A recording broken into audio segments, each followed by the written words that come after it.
Assalamualaikum warahmatullahi wabarakatuh. Perkenalkan, nama saya Cynthia Bella dengan NIM 0102242087. Video ini dibuat untuk memenuhi tugas pada mata kuliah Hadis Tematik Manajemen Dakwah. Dosen pengampu Bapak Haji Muhammad Iqbal Abdul Muin LCMA. Nah, pada kesempatan kali ini saya akan menjelaskan materi tentang sedekah dalam perspektif hadis tematik. Nah, sebelum saya menjelaskan isi materinya, di sini saya akan menjelaskan tentang hadis tematik. Apa sih hadis tematik itu? Hadis tematik adalah metode untuk memahami hadis dengan cara mengumpulkan beberapa hadis yang membahas tema tertentu agar mendapatkan pemahaman yang lengkap. Nah, hadis tematik ini bertujuan untuk mempermudah kita dalam memahami ajaran secara relevan utuh dalam kehidupan kita sehari-hari. Nah, hadis pertama yang akan saya jelaskan adalah hadis yang berbunyi al-yadul ulya khairum minal yadis sufla, yang artinya tangan di atas itu lebih baik daripada tangan di bawah. Nah, hadis ini diriwayatkan Bukhari dan Muslim. Hadis ini tuh menjelaskan bahwasannya sedekah adalah perbuatan mulia yang lebih baik dibandingkan meminta-minta. Orang yang memberi tidak hanya membantu orang lain, tetapi juga membersihkan hartanya dan mendekatkan dirinya kepada Allah. Sekecil apapun sedekah yang diberikan dengan ikhlas, nilainya itu akan sangat besar di sisi Allah.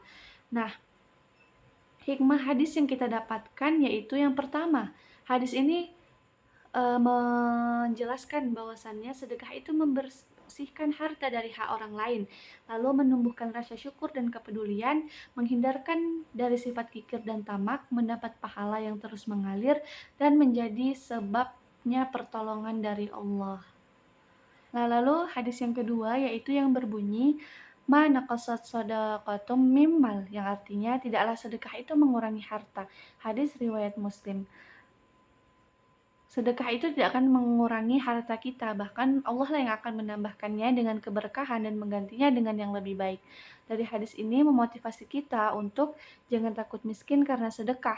Perbanyak sedekah sekecil apapun, yakinlah Allah Maha Pemberi rezeki, dan jadikanlah sedekah itu sebagai kebiasaan. Lalu hadis yang ketiga yaitu yang berbunyi sab'atu yuzilluhumullahu fi zillihi yauma la zilla illa zilluh. Fadzakarul hadis wa rajulun tasaddaqa akhfa hatta la ta'lama shimaluhu ma tunfiqu yaminih, yang artinya yaitu ada 7 golongan yang akan mendapatkan naungan Allah di hari ketika tidak ada naungan selain naungannya, dan salah satunya adalah seseorang yang bersedekah dengan sembunyi-sembunyi sehingga tangan kirinya tidak mengetahui apa yang diinfakkan oleh tangan kanannya. Hadis riwayat Bukhari dan Muslim. Hadis ini memiliki makna penting, yaitu sedekah secara sembunyi-sembunyi itu sangat dianjurkan. Ikhlas karena Allah tanpa ingin dikenal, mendapat pahala yang besar dari Allah, dan termasuk golongan yang akan mendapatkan naungan Allah kelak. Nah, selanjutnya yaitu analisis kualitas dari ketiga hadis tersebut. Nah, jadi teman-teman, ketiga hadis tersebut memiliki derajat yang sama, yaitu sahih. Nah, pada hadis utama yang diriwayatkan Bukhari dan Muslim, hadis kedua di hadis riwayat Muslim, hadis ketiga hadis riwayat Bukhari dan Muslim. Ketiganya berderajat sahih karena sanadnya bersambung, perawinya adil dan dobit, lalu tidak ada cacat dan ilah, dan juga dapat dijadikan hujjah.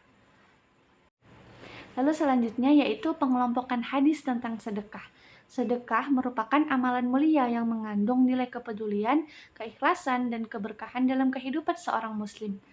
Nah, pada hadis pertama mengandung nilai tentang kemuliaan bersedekah. Hadis ini tuh menjelaskan bahwasannya memberi lebih baik daripada meminta-minta dan menunjukkan kemuliaan orang yang bersedekah. Hadis yang kedua mengandung nilai tentang keutamaan dan keberkahan sedekah. Hadis ini tuh menerangkan bahwasannya sedekah itu tidak akan mengurangi harta kita. Bahkan Allah lah yang akan menggantikannya dengan keberkahan. Lalu pada hadis ketiga mengandung makna tentang keikhlasan dalam bersedekah. Hadis ini menjelaskan keutamaan bersedekah secara sembunyi-sembunyi dengan penuh keikhlasan karena Allah Subhanahu wa taala. Nah, jadi kesimpulan pada pengelompokan hadis ini, hadis pertama itu menjelaskan tentang kemuliaan orang yang gemar memberi, orang yang gemar bersedekah. Lalu pada hadis yang kedua yaitu menjelaskan tentang keberkahan dan balasan orang yang bersedekah.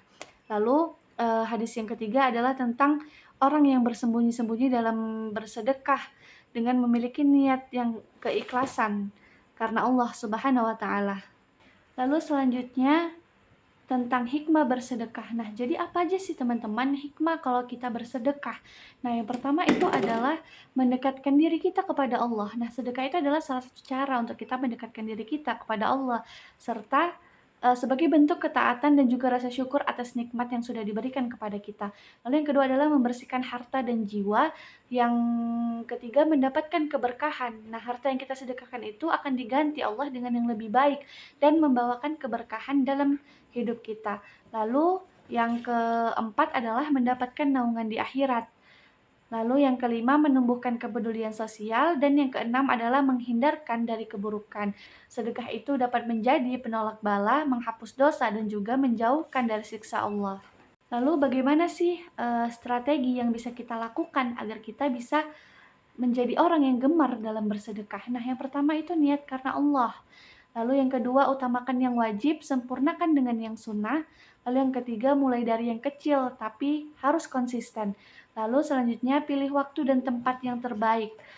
Manfaatkan waktu utama seperti pagi hari, hari Jumat, dan bulan Ramadan. Pilihlah juga penerima yang tepat. Lalu selanjutnya yaitu libatkan keluarga. Jangan lupa untuk ajak keluarga untuk bersedekah bersama agar menjadi amalan untuk kita karena kita mengajak orang lain untuk berbuat kebaikan. Lalu yaitu manfaatkan teknologi dan kemudahan dan juga jadikan sedekah sebagai gaya hidup kita. Nah, lalu selanjutnya kesimpulan. Rangkuman utama hadis pertama itu tentang kemuliaan, hadis kedua itu tentang keutamaan, dan hadis yang ketiga yaitu tentang keikhlasan. Lalu pesan yang dapat kita ambil yaitu jadikanlah sedekah itu sebagai bagian dari gaya hidup kita. Jangan menunggu kaya untuk berbagi karena setiap kebaikan sekecil apapun akan menjadi investasi terbaik untuk di akhirat. Sedekah adalah jalan menuju kebaikan dan juga kebahagiaan dunia dan juga keselamatan di akhirat. Sedekah itu tidak harus menunggu harta berlebih. Mulailah dari yang kecil, lakukanlah dengan rutin dan niatkan hanya karena Allah Subhanahu wa taala. Mungkin itu saja yang dapat saya sampaikan. Lebih dan kurangnya saya memohon maaf. Wabillahi taufik wal hidayah. Wassalamualaikum warahmatullahi wabarakatuh.